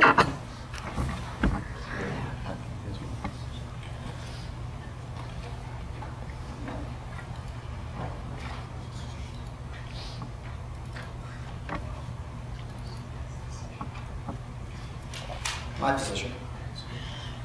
Okay, so I'm not going to belabor the first slide, if I can get to the first slide. I believe the first slide because we had a very nice patent primer, but what I want you to get out of this is that patents do not incentivize innovation, especially in this area. People will innovate because they're academic scientists mostly. This is what they do. And it innovates or supports commercialization, and it also supports disclosure. And I think disclosure is the thing that's going to really be the difference. There's a lot of myths in this area. And the first one is the ownership myth. And first, famously came up Michael Crichton, I think 4 or 5 years ago, who was selling a book, had an op-ed in the New York Times and said, somebody's going to knock on your door one day and say, here's your bill for the gene in your liver that I own. The 13th Amendment would prevent that if nothing else. But that's not going to happen, number one. But the ACLU thinks it's pretty good. You see that their little do not patent my genes logo here. And my friend Dave Koopsel over in the Netherlands has a book called Who Owns You? And the answer is very simple, nobody. So no gene patent is ever going to have anything to do with you. First myth. The second myth is the information myth. The secret is, the patent lawyers know, the information isn't patented. And in fact, if you listen to the Federal Circuit debate, Chris Hansen at the ACLU convinced one of the judges that in some way this would be a problem. But if you have 2 pieces of paper, and one of them has a gene from a patient, and the other has a gene from the normal gene, and you sit and compare them, you're not infringing the gene patent, the gene claims in the patent. Because a gene is a chemical compound. And genes, by its history, the way this came about was before the Human Genome Project, when finding a gene and cloning it was the basis for Amgen and erythropoietin, and Genentech and TPA, and Lilly with insulin and human growth hormone, and I can name dozens of other companies. When you couldn't find genes very easily, this was very important incentive to get those companies up. And one of the things that the judge didn't get the opportunity to do in the district court was to hear all the people who would say, Your Honor, I couldn't get out of bed until Amgen made erythropoietin. I couldn't play with my grandchildren. I would have died 3 years ago of my heart attack if it wasn't for TPA. We didn't hear any of that. Okay? The fact is that traditionally, and what gene patents cover are chemical compounds, not information. That information, in fact, is even more freely available because patents are a vast source of lots of different genetic information because they have to be. The inhibits research myth. Don't believe me. There are more than 9,000 scientific publications about BRCA since the BRCA patents were first granted. This isn't because Myriad are nice people. Trust me, they're not nice people. One of the reasons that they got sued was they've been very aggressive. It's the first law that you learn in law school. Never sue anybody who doesn't have any money. And so there's no reason, and I used to be a scientist. They have no money. Basic research isn't the problem. None of the people who are the plaintiffs in this case have said, we'll do it for free. All of them, and especially the ones that have done it in the past, were charging people for it. So this is not something that's being done out of charity. This is somebody who wants to infringe a patent because they wear a white coat. I think it's a bad idea. Okay? And I think that disclosure, in fact, incentivizes progress because you build a better mousetrap, which means you have to know about the mousetrap in the first place. And finally, the natural product myth, not to contradict my colleague, but there is no natural product exemption to patent eligibility. Something that's merely a natural product, that's not been changed like a leaf on a tree, absolutely, or gold. But frankly, most of those cases, insofar as they are those, are ones that isn't novel. People have known gold from time immemorial. So it's not that it's not patent eligible, it's just not new. And so it doesn't satisfy that criteria. And we can quibble about isolated DNA, but cDNA doesn't exist unless a scientist makes it in a test tube. Because the telomerase, fine. Nobody's claimed telomerase cDNA. Viral RNA, nobody's claiming that. They're claiming the BRCA cDNA, and I guarantee you that doesn't exist in nature. But I want you to think a little bit about the real question here is where do we draw the line where things are not going to be patent eligible? And I'm not going to go through these, but I will tell you that when I wrote them, I started with something very simple, chemical molecules of being crude oil, and go through things that are made in bacteria, antibiotics that are made in plants. Taxol is one example, it's a cancer drug, that are made in animals. Erythropoietin, insulin comes from animals in the past. And then how about a cucumber gene? Now we're all very excited about our genes. What about cucumber genes? Are we going to say that somebody who's studying a way to make better cucumbers can't clone those genes? And what's going to be the consequence of that? And then finally, I mentioned erythropoietin before, but that is a cloned human gene that in fact has benefited a lot of people. The other gene patenting myth I want to talk to you about is this idea that gene patents are going to inhibit somehow personalized medicine. The sad fact is that the gene patent claims that have been attacked are not infringed by anybody who wants to do these patented methods. There are method claims that are infringed, but the method claims are a different story. The gene patent claims aren't infringed for a very simple reason. The claims in these patents, and in all these gene patents, required an isolated DNA that encodes the whole protein. But why? Because that's what these claims were built for. If you want to make erythropoietin, if you want to use a gene to do it, you need the whole thing.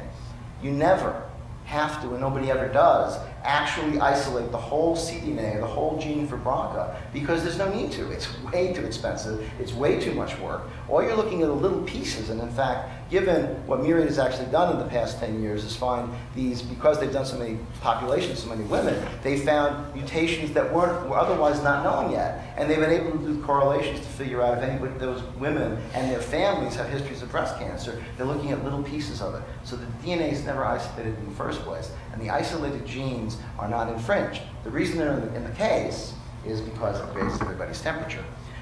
The last thing I want to talk about is the future, and this little slide. If you've kind of closed your eyes, it looks like an integrated circuit. What it is just a flowchart of developmental gene expression, and you probably don't even understand what this means. But the fact is that these interrelationships are the future. These are the things that are going to determine whether we can figure out who's going to get a disease and how we're going to actually address that. And what I want you to get out of this, it's really complicated. You know, we used to think that genes were complicated. Genes are easy because they're linear, because you actually can read them, you know what they mean. This is complicated stuff. And the more complicated things are, the easier it is to hide them. And I'll be my last slide, but I want to talk to you for a minute about the women. There's no remedy for the women who are plaintiffs here, because the gene claims aren't infringed anyway. There are all these claims in the patents that weren't challenged, that will still exist no matter what happens at the Supreme Court, and that nobody will be able to actually give the women the test. And frankly, the problem is not with gene patents and with insurance companies who don't permit the testing, the reimbursement for the test in the first place. But there will be. And C. Burrow, who does a report on biotechnology, has done a study on this. There will be a huge financial impact on one of the few American industries that actually has done better over the last 30 years than industries abroad, and that's biotechnology. I think that the other thing to keep in mind is that the idea that all of these gene patents come out of academia is very important, because if they're able to be patented, guess what? Companies can't steal them. And that's what happened before by Dole. You'd have people reading PNAS and reading Cell and reading scientific journal articles and just expropriating all of the intellectual property that came out of scientific research and then charging us for it. So people who say, why should companies with gene patents charge us? I mean, frankly, behind every gene patent is a researcher who's got money to do further research for his lab. And one other thing I'll say about the complexity issue, because I left this slide out in the interest of time, is that I know Rena talked about trade secret. The thing about trade secret is that when you have this level of complexity, I posit that I could, as a private company, figure out a gene that will predict prostate cancer, or maybe 6 genes, because frankly, most genes these things don't work like BRCA, and it's not just one, it's probably half a dozen or so. And I can make a chip, and I can encode on that chip at different positions these different genes. And if the FDA doesn't approve, I'll go to Europe, and I'll show by studies that I can predict prostate cancer, and people getting treatments, and they'll be writing people here will be writing their congressmen and saying, how come we don't have that? And if I don't have to disclose what it is, nobody will ever know, and I'll be able to charge you whatever I want, and my clients will be able to charge you whatever I want forever. So the beauty of genes, is gene patents or any patents, is it ends. Like a bottle of milk, it has an expiration date. And after that, everybody gets to use it without any remuneration to the patentee, no matter how much they spend to actually develop it in the first place. And with that, I'll give you Phil. Thank you.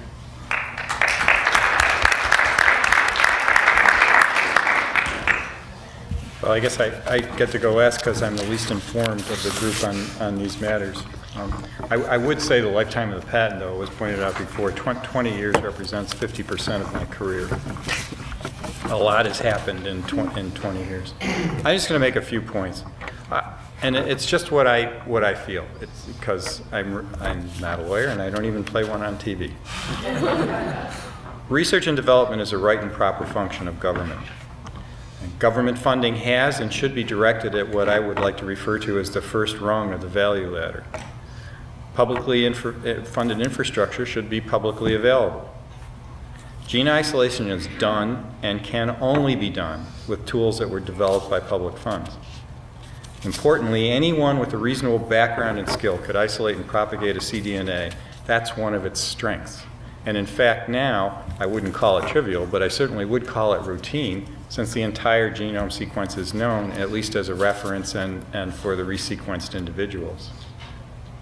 cDNA for a gene is used in a wide variety of ways that are critical to future discovery. There's added value and new insights, and some of these ways could never have been predicted in advance. I pointed out the very recent discovery that BRCA1, which is a DNA repair enzyme in a sense, doesn't just live in the nucleus. It lives on the edge of the cell. It seems to be intimately involved in the cell's ability to move, and whatever that function is, could not have been discovered without creating what are called tagged proteins, which started with the cDNAs. The isolated gene is less than the gene in nature, but it's a subset of the natural entity, and it's removed or derived from it. New procedures based on the human genome data facilitate the use of this tool and decrease the time required to produce them. And I told you that the public-private consortium that developed the TSC and the SNP database has provided for us a very high-resolution mapping technique that allows us to see unique sequences which are inherited through families according to Mendel's laws, if you will, and allow us to associate those landmarks with particular disease phenotypes. But importantly, we can do it across the entire genome, basically at once, which allows us to do it using next-gen sequencing techniques in thousands of individuals. This is a very powerful tool. I mean, the cystic fibrosis gene was probably one of the first genes to be positionally cloned by the laborious techniques that Kevin and I were talking about. But now we can look at polygenic problems where many, many genes are involved in very complex ways. So I think that it's inappropriate to patent gene sequences or derived probes like cDNA because they represent the first rung of the value ladder. Now, once that tool is used to make something unique or useful, it's on the next rung of the value ladder, and in my opinion, it certainly could be patented. For example, a transgenic mouse that expresses the protein of interest, a mutant mouse lacking the gene with the help of cDNA probes that becomes a disease model, or test platforms for therapies. And obviously, high in the value ladder would be therapies that are based on what was learned about these genes, and I obviously believe that they deserve a patent protection. So that's how I feel about it. All right.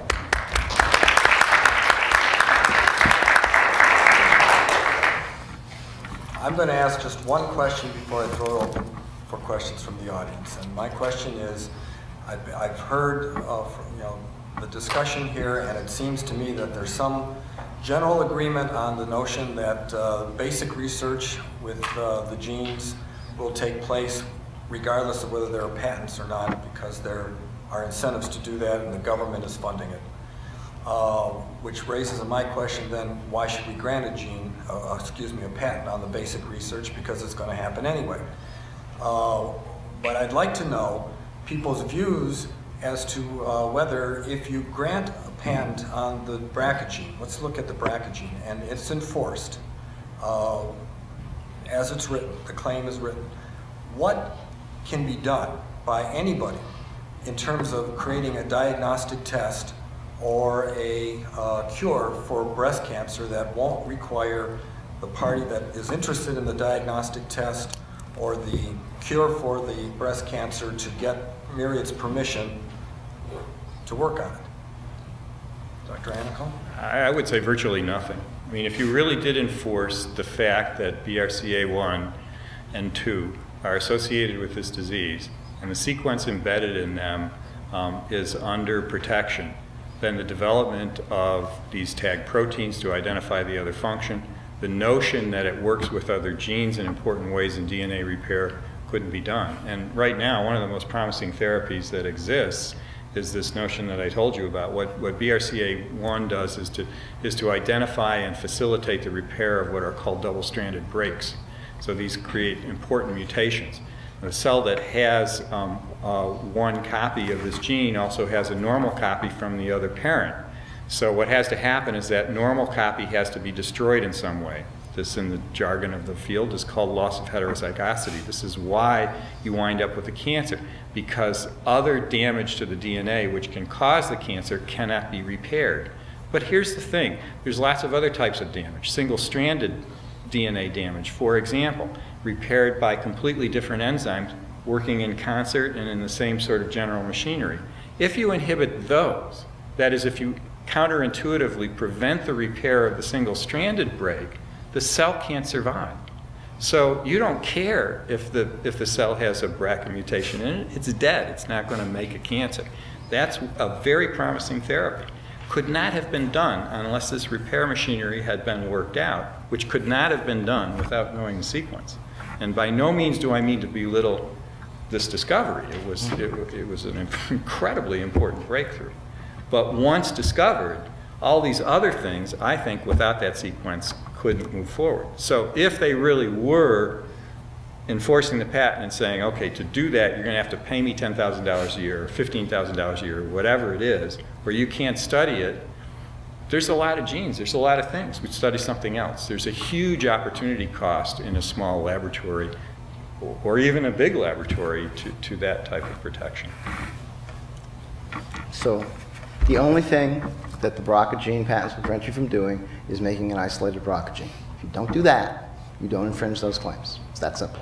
So you can do all the comparisons, everything that Phil was just talking about, you can do all that, and nobody's going to be able to sue you, because one of the problems with this case is that no court has actually construed what the claims mean. And I'm going to tell you what they mean, because I'm a patent lawyer. They mean you have to isolate the DNA that has the sequence. And if you don't do that, okay, and I'm not sure in a lot of the things you're doing you have to do that. You can use the sequence, you can play with the sequence, do a lot of things. As long as you don't isolate it and have it in a test tube, you're fine.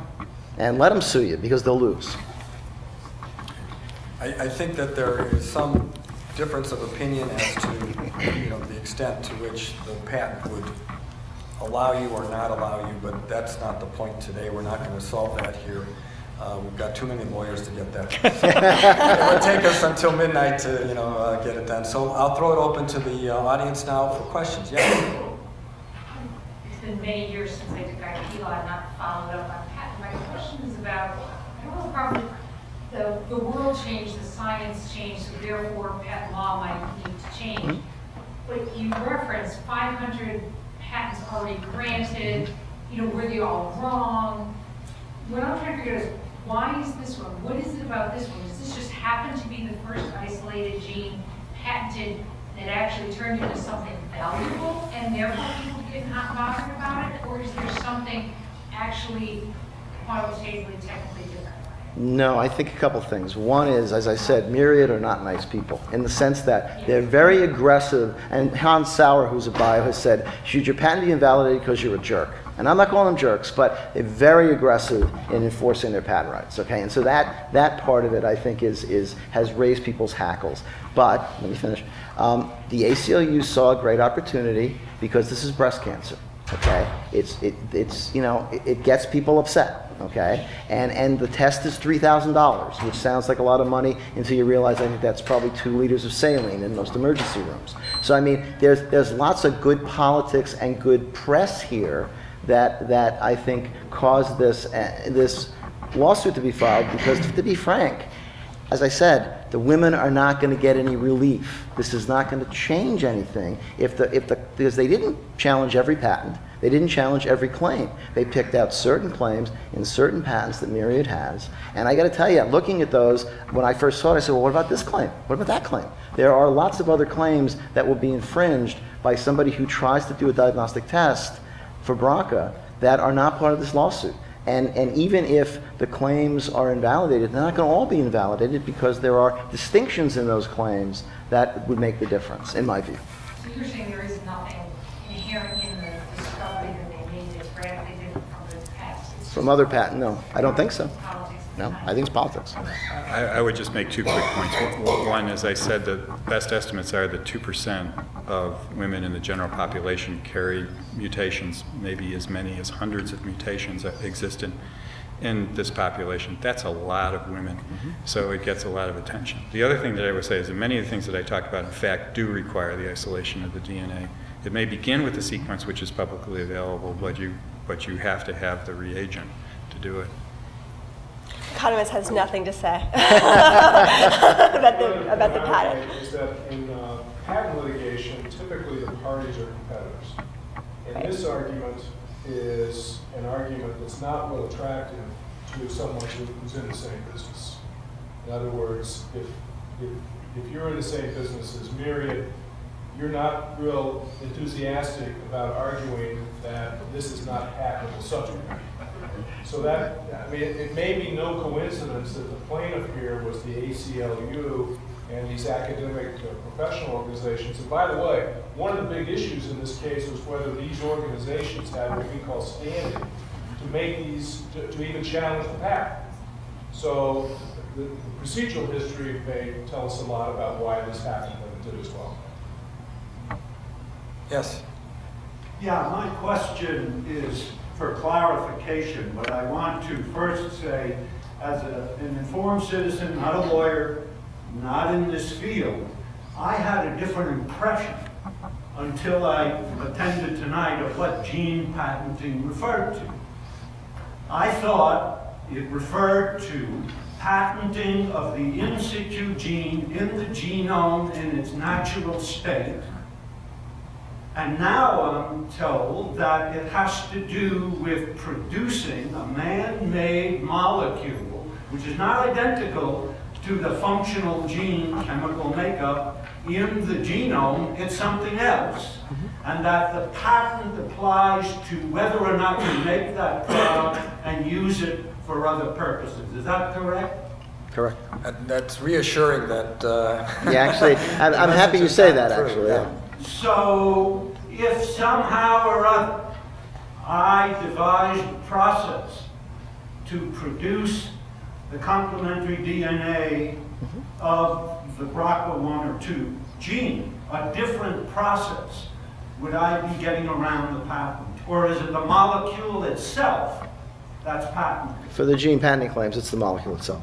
Yeah, it's the molecule, and because the molecule is patented, it tends to block you from doing the test or coming up with another test unless you get permission or a royalty from, or pay a royalty. So to go back to the very beginning where we were sort of defining terms and sort of setting the fundamentals, and you've said it over and over, but it takes me a while. The fact is that that molecule is a man-made molecule. It does not occur in nature. Is that correct? Complementary DNA of BRCA1 and 2 is a man-made molecule that does not correspond to the section of DNA that we call a gene, BRCA1 and BRCA2. Chemically different, yes. I'm not sure I would go that far. That's because the fact is, the question is can you tell me of one scientific paper that's shown a BRCA2 cDNA in nature? You Okay, win if you can, no, but you can't, okay? If that's the question, yeah. That's the But that's question. not what he asked. Oh, I think it is what he asked. Okay. Point of clarification. The issue then is not isolating and purifying the DNA or the gene, but rather actually changing the particular moieties in that gene. For cDNA, yes. I beg your pardon? For cDNA, that's right. There are two claims. The two, right. Two categories of claims. One is to the isolated. Correct. And then part of the argument is focused on CDNA, which is different from the isolated. Right. And the argument for the CDNA is a much better argument for Myriad because they can argue that this was in some sense created by them. Remember the argument I tried to make, there was no creative act? They can argue, they can make a better argument that they created this. I agree with that. And my question is, but you said it's a two-point issue though. One is the cDNA and the other is the isolated DNA. That's right. You're telling him that the isolated DNA is different Yes. than the DNA that exists in the genome. Yes. Because it has different capabilities. And that is a fundamental. And here's, and I'll make it clear. I'll make it clear. The difference is I can take that DNA and put it into another cell and make that cell make that protein. No. That's not the difference. No, That- I'm talking about specific protein or I'm talking about specific bonds and the base sequences and the base sequences are the same. Let me finish. Yeah. The specific base sequences that's in that isolated DNA Yes. is different than the base sequences in the. No, the difference Okay, actually. I just wanted to make The, sure. the, That's a good point. Yeah.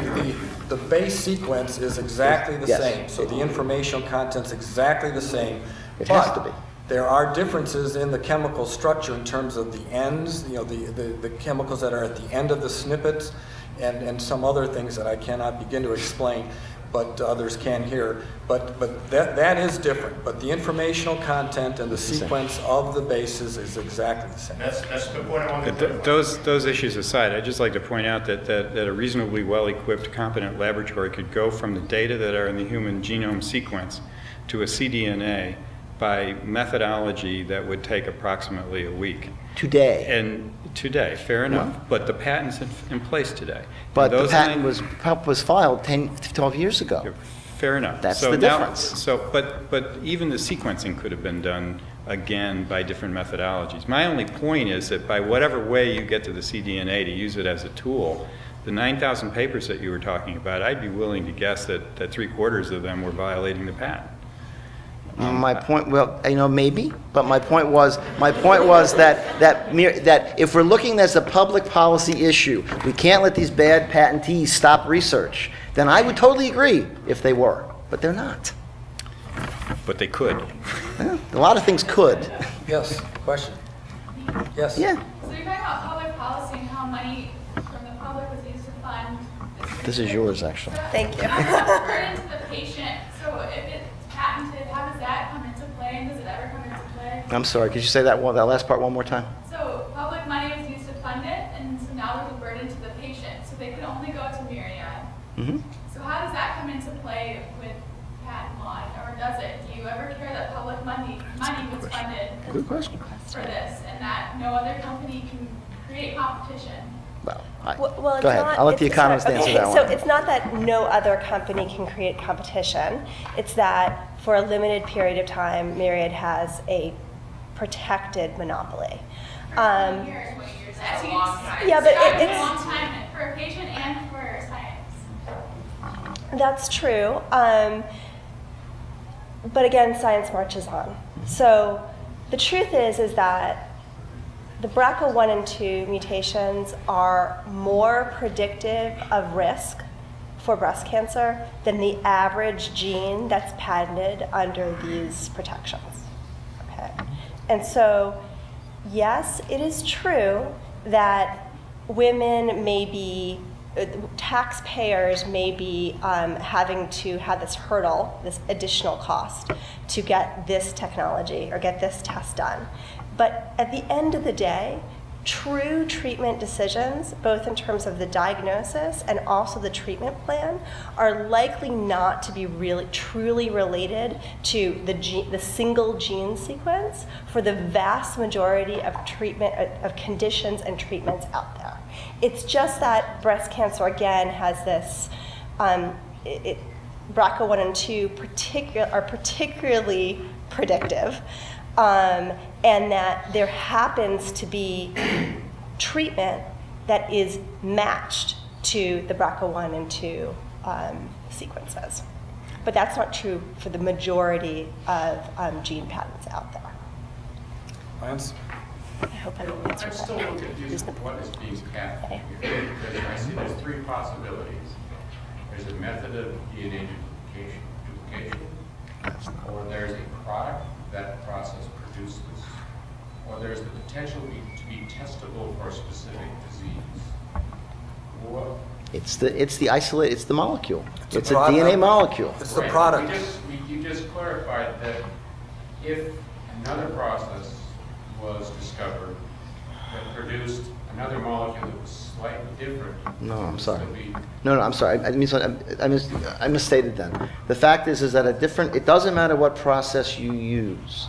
If somebody claims any chemical, name any chemical you want, okay, and if that has a patent on that chemical, and the patentee made it by process number 1, you come along and develop process number 2 to make exactly the same chemical, okay, then you can patent that process independently, but the chemical itself is still patented by the first person, how they made it. Haven't you also said then that the chemicals are not necessarily exactly alike? That is, there may be something different with the there may be some other thing that is subtly different. It's different from the way it is in nature. It's different from the way it is in your body. So how do you identify that discrete component then that is patentable as a product? And you're saying is the product. You isolate the gene, you identify how big it is, what its sequence is, you identify the difference. Because remember, we talked about the 2 meters worth of DNA. Well, this is an infinite, this is a 10,000th, and tell me if I'm wrong, a 10,000th of a millimeter of that 2 meters, okay? And so it's one specific little piece that you've isolated from that 2 meters. And that's now different, because it's not with the 2 meters anymore. I have to say, I think that you put your finger on a very important point from my perspective as a scientist. Day in and day out in my laboratory, I will use reagents, techniques, procedures that are supplied to me by companies that have patent protection on those things, simply because it's easier and cheaper for me to do it that way. If I take in a product or a procedure or something that makes my life easier for the broader or higher goal that I have in the laboratory, I'm not going to make it if I can buy it. So personally, I don't have a problem with that. But the minute you say that if I take those procedures and materials towards my higher goal, that I'm blocked from doing it because I can't get my hands on the DNA, then whether it fulfills the criterion of patent law or not, as a member of the society, I get kind of ticked off because I helped pay for it in the first place. Two more questions, and then we'll probably take get a poll. Bob, this man here has Yes, been up the I whole know. time. I was going to say, yes. What's wrong with asking Congress to legislate a reduction in the gene patent time protection from 20 years down to 10 or 8? Nothing. And isn't it better to have Congress involved where the public can have more participation than a few judges in a federal circuit or even Supreme Court? There's a bill, Congressman Becerra from California, and I think he had a co-sponsor from Florida. It may have been Weldon, I'm not sure. But there's in fact, I think he was Michael Crichton's congressman, but that's may be anecdotal. But he introduced a bill in the last 3 Congresses to ban gene patenting, and I don't know how many of you have paid attention to this. It's a geeky sort of thing that I know about. But Congress has changed patent law rather significantly just recently in September, and in all of that, and quite extensively. I mean, the bill is 200 and some odd pages long, and this isn't in it. So Congress is aware a bill's been presented to Congress to make a change, and Congress was thinking about patenting to make a change, and this isn't in the changes. So Congress can do it. Congress has no interest in doing it, at least not so far. Was he asking for a reduction in time? Actually, he was asking for a ban. Well, I'm not asking for I understand that, but what I'm saying is that he was asking for a ban, but obviously if the idea of limiting gene patents in any way was something that Congress was behind, that idea is not a bad one. But you'd have to get Congress to want to do it. And so far, they don't seem to want to. Question up at the top. Oh, wait, I have a follow-up. Part of what happens in public policy is that it's not just what the statute says in writing, but it's also how it's enforced. One of the things that's happened in this case, or one of the things that's happened in patent law, is that the myriad gene, a gene patent in some sense, has a very broad claim attached to it. So it's not just that it's the isolation of the gene, but it's also that it could be related in its functionality to anything. So it's used for breast cancer, but it could be used for ovarian cancer, and theoretically or hypothetically, it could be used for other types of correlative work for diagnostic purposes. The Patent Office has recently, I think from 2001, has granted patents with much more narrow claims attached to what the functionality of that gene actually does. So in some sense, the part of the distaste around the BRCA genes has to do with the impeding of science, where we really don't know where the sequence of BRCA1 and BRCA2 are going to take us in terms of science. In some sense, regulation or the enforcement has already occurred at the Patent Office level. Okay, one more question. You kind of answered it, but I was wondering, because I know in the Patent and Trademark Office, the body that does issue the patents, after the district court opinion, they stopped issuing patents for isolated DNA, or they said that they were only defending cDNA. Nope.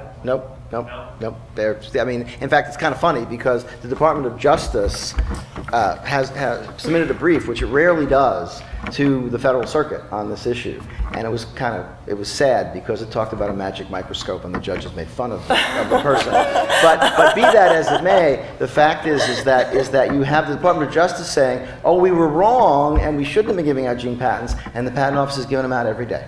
So I understand there's this concept in law of the unitary executive, that the president is one person and therefore the executive branch does one thing. In this case, they're not. In fact, if you go back, the Federal Circuit has a great website that has MP3s of the argument, so you can actually listen to them.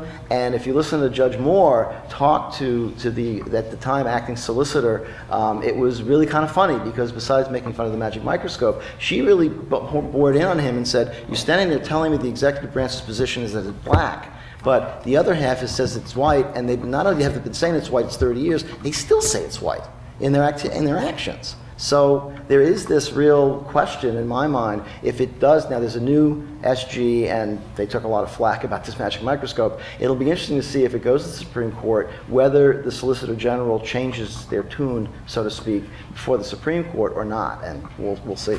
But it seemed like the Solicitor General was arguing that only cDNA. Yeah, he was willing to say cDNA. The Solicitor General was willing to say that only cDNA, for this reason we talked about, that it's made by man and satisfies that criteria. That was changed enough in his view. All right. Well, we could go on for quite a while, but I think we're going to stop now. Just a couple things before we leave. First, you have evaluation forms. Please fill them out and drop them off up front or outside. We appreciate that.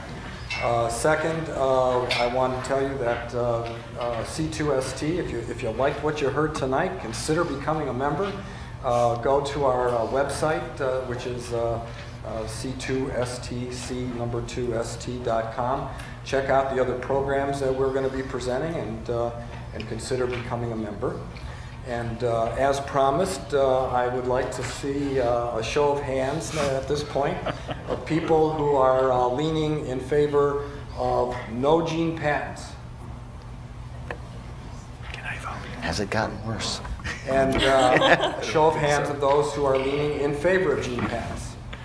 It got better. Has it got better or worse? I think it got a little bit worse. Or better. My job here is done. But I think that it moved a little bit more in the direction of against gene patents. All right. Well, I'd like to thank everybody on the panel who participated tonight. I think it was a very interesting program.